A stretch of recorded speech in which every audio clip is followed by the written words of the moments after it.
GTPL का मतलब होता है, हाँ, जिसे घटपाल बोल दो, कोई दिक्कत नहीं है। जी का मतलब ग्रेविडा के फीमेल कितनी बार प्रेग्नेंट हुई यहां लिखना है, 1 बार, 2 बार, 4 बार, 5 बार, 7 बार, 8 बार, 10 बार, कुछ भी बोल दो। दूसरे नंबर पे लिखा है टी। टी का मतलब होता है टर्म, और टर्म का मतलब कोई भी प्रेगनेंसी जो 37 से लेके 42 वीक के बीच है वो टर्म कहलाता है। एक ही जवाब 40 वीक। अगर कोई भी फीमेल है उसके अंदर 37 से 42 वीक के प्रेगनेंसी उसे टर्म बोलोगे। कितने बच्चे टर्म लेवल पे हुए? Number of baby deliver at the term level. Number of baby deliver at the term level is called term pregnancy. P का मतलब है प्री टर्म। प्री टर्म का मतलब 37 और less than 37, 37 week is a preterm, ध्यान रख लेना।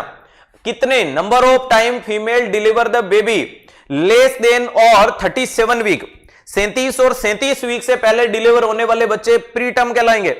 Clear है?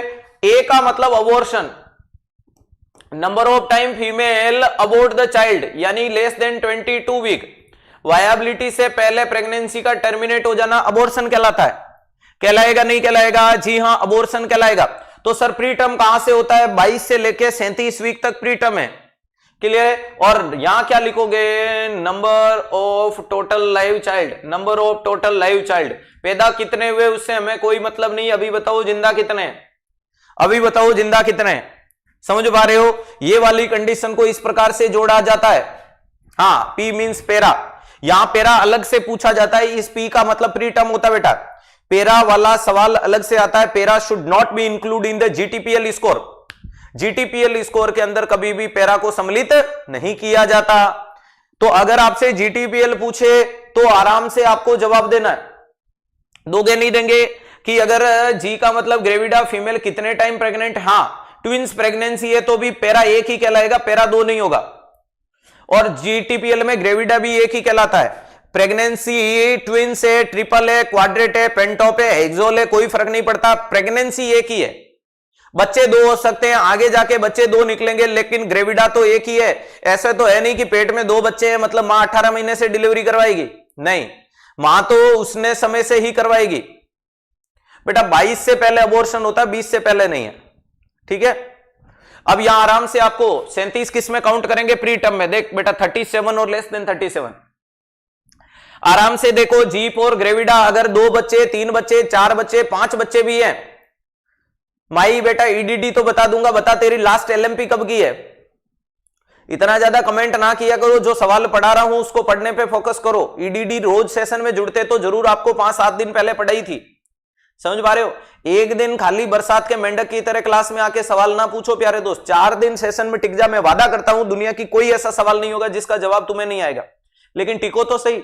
अब तुम्हारे सवाल के चक्कर में जो मुझे पढ़ाना है वो मुझे पढ़ाने नहीं देते हो, फिर कहते हो कि हमें लपेट लेते हो। कमेंट बढ़िया एक तरीके से लिखो ना कि आपका सवाल मेरे तक पहुंच गया। मैं सबके कमेंट पढ़ता हूं, मैं इग्नोर थोड़ी करता हूं। आप मुझे कमेंट बॉक्स में गाली देके भी देख लेना, मैं आपकी गाली भी पढ़ूंगा। समझ पा रहे हो? इग्नोरेशन का यहां कोई सिस्टम नहीं होता है कि मैं तुम्हें इग्नोर करूंगा तो मैं जाऊंगा कहां? सिद्धार्थ का वजूद तुम्हारे पीछे है, इसके बिना कुछ नहीं है। यह चीज मैं वास्तविकता में मानता हूं। कोई कितना भी, हाँ ध्यान रखिएगा, हमेशा जीवन में अपनी चीजों को, अपने लोगों को पहचान के रखना होता है। तुम हो तो मैं हूं, समझ पा रहे हो? लेकिन तुम गलत दिशा में भटकोगे तो डांटना भी मेरा ही हक है। मैं इसलिए टोक दूंगा कि जब मैं टोक दूंगा तो दुनिया कोई तुम्हें आकर नहीं टोकेगी। और मैं नहीं चाहता हूं कि 360 डिग्री के स्टूडेंट को कोई भी आके टोके या कोई भी आके उसके ऊपर क्वेश्चन खड़ा कर दे। इतना यूनिक बनाना चाहता हूं। ध्यान से देखो, यहां बच्चे 2 हैं, 3 है, 4 है, 5 है, 20 है, 25 है, कोई मतलब नहीं। ग्रेविडा एक है। टर्म का मतलब क्या देखने को मिलता है? कितने बच्चे टर्म पे डिलीवर हुए। कितने बच्चे टर्म पे डिलीवर हुए? तो 2, 3, 4, 5 जो भी है लिखो। प्री टर्म कितने बच्चे हैं जो 37 वीक से पहले पैदा हुए, यहां लिखो। कितने बच्चे हैं जो प्रेगनेंसी में अबॉर्ट हो गई है, यहां लिखो। और कितने बच्चे आज जिंदा है, यहां लिखो। ये तमाम चीजें देखने को मिलती है, इसको बोलते हैं जीटीपीएल स्कोर। समझ में आ गई?